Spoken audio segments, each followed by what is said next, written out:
And then, of course, 4 days in, I'm starting to come off the coke, and the reality is hitting me like a freight train.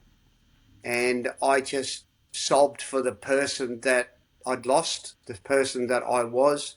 I sobbed for the person that I was previously, and I sobbed for the person that I was that day.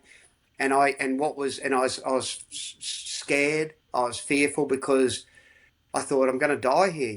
If I don't, 4 days in, it became very, very apparent, very, very quickly that I was in the fight of my life. And if I didn't get it sorted out, I was going to die. Um, and just to finish that story off, I did 6 weeks of rehab, and I threw everything in it, threw everything at it. And that's me. Like education, I left school and did a law degree. Well, I'm a qualified lawyer in Australia, and then I got a scholarship to Oxford University, played for Australia under 21s, Queensland, New South Wales, Oxford Blue, Harlequins Player of the Year 1 year, etc., etc. Then I'm up in the city. I'm a director of a bank. I'm a foreign exchange trader. Whatever I do, I throw absolutely everything into it. So when I did that 6 weeks, I really was doing my best. And I left that rehab, and I went back to the house, and I had an argument with disagreement, whatever you want to call it, with my ex.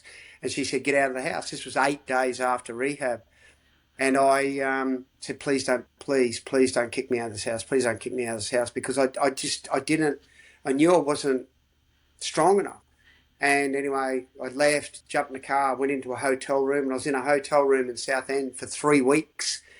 And I was just doing industrial amounts of cocaine. I was hardly eating anything. And then one night I was laying on a bed, 3:22 a.m. on the clock on the TV, and I just had what we call in recovery a spiritual awakening. I'm not a religious person. It was just an aha moment, a moment of clarity, a light bulb moment, whatever you want to call it. I sat there and my whole life just passed before my eyes, and I thought, fuck, this is it. This is it. This is it. This is it right now. I haven't got 8 choices here. I've only got 2. One is to go back to full-time using, and I'm going to die. I'm going to have a heart attack.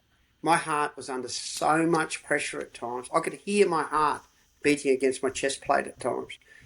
And I thought, I'm going to die, or I could get into recovery and give recovery a go, just like I gave law degree a go, the rugby a go, the foreign exchange a go. Approach recovery just like I'd approached all those other things, and that's what I did. And as I said, the 17th of June 2016 was the last time I did a line of cocaine. 18th of June 2016 was my first clean day, and since the 17th of June, since that day, I haven't picked up one line of cocaine or had one sip of alcohol. I drink 0% beers. I don't drink any alcohol, and I haven't picked it up. So physically, that's where it took me. That was the switch. Mentally, I was absolutely broken. I was in pieces. I was in a million pieces physically and mentally. And spiritually, I didn't know what spirituality actually was. And from that moment on, so that was physically, mentally. My relationship with the mother of my children had completely and utterly broken down. So that was done.